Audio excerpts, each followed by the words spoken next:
ही hybrid ज्वारी आहे, उन्हाळी ज्वारी. आता हे डुकरांनी आणि कालचं जे वादळ होतं त्या वादळामुळे एवढी आडवी पडली, किती शेतकऱ्याचं नुकसान बघा. हे अतिवृष्टी, वादळ, याच्यात डुकरं पाखरं बघा, किती आडवं पडून अवकाळी पावसानं वाऱ्यानं किती नुकसान झालेलं आहे. शेतकरी मदतीच्या प्रतीक्षेत आहे, पण शेतकऱ्याला आणखी काही मदत झाली नाही. आडवं पडून किती नुकसान झाले बघा. हे बघा किती आडवं पडले ज्वारी, किती नुकसान आहे. आता मध्ये तर किती आहे, मध्ये तर जाऊन बघताच येत नाही बघा. हे हायब्रिड ज्वारी. आता हे अवकाळी आणि पाऊस येण्याची शक्यता आहे. अवकाळीमुळे शेतकऱ्यांना मायबाप कोणीच नाही, निसर्ग साथ देत नाही. हर गोष्टीचं हे नुकसान नुकसान नुकसान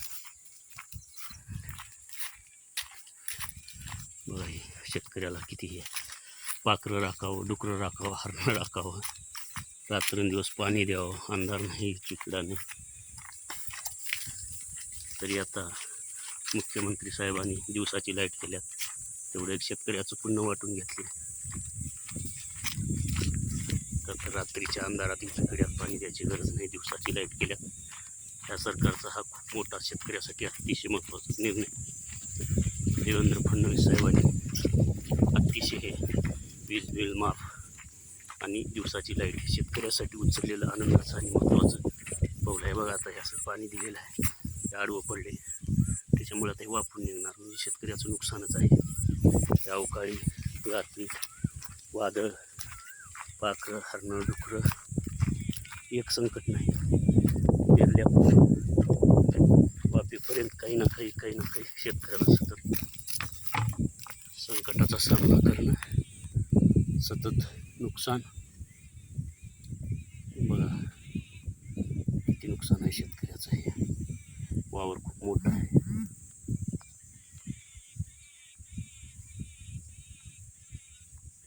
तरी शेतकऱ्याला सतत संकटाचा सामना करावा लागतं. आणि हे वाण, ज्वारीचं वाण अतिशय उत्पादन आहे. आता याच्यामध्ये जवळपास 1 हेक्टर जमीन आहे. 50 क्विंटल ज्वारी झालीच पाहिजे आणि होणार. हे आम्हाला काय तर मध्ये वावरा जाऊन हा प्रत्यक्ष व्हिडिओ दाखवता येत नाही. हायब्रिड गच्चा आहे, पाणी दिलेलं रान आहे, त्याच्यात परत पुन्हा अवकाळी पाऊस, वारं, वादळ झालेलं आहे. खूप फायदेशीर, खूप चांगलं आहे हायब्रिड. आणि हा जो वाण आहे इटोबा वाण, हे अतिशय उत्पादनासाठी चांगला आहे. आणि त्याचं उत्पन्न आहे कमी पाण्यात, उष्ण कोरड्या हवामानात, हलक्या जमिनीत, मध्यम जमिनीत येतं. 90 ते 100 दिवसात हे पीक येतं. हेक्टरी ह्याचं उत्पन्न कमी से कमी 40 ते 50 क्विंटल होतं बघा. हा आहे इटोबा जातीचा वाण हायब्रिड. अतिशय कमी पाण्यात, उष्ण तापमानात, कोरड्या हवामानात, हलक्या जमिनीत जास्त उत्पन्न येणारं पीक आहे बघा. मी शेतकरी आहे, खुद दाखवत आहे. हे आमच्या भावाचा प्लॉट आहे, आमचा नसून चुलत भावाचा आहे बघा. ही खूप अतिशय चांगली ज्वारी आहे आणि ह्याला जास्त मेहनत पण नाही, फक्त राखावं लागते पाखराने, डुकराने, हरणं. का तर आमच्याकडे पाखरं, डुकरं, हरणाचा खूप त्रास आहे.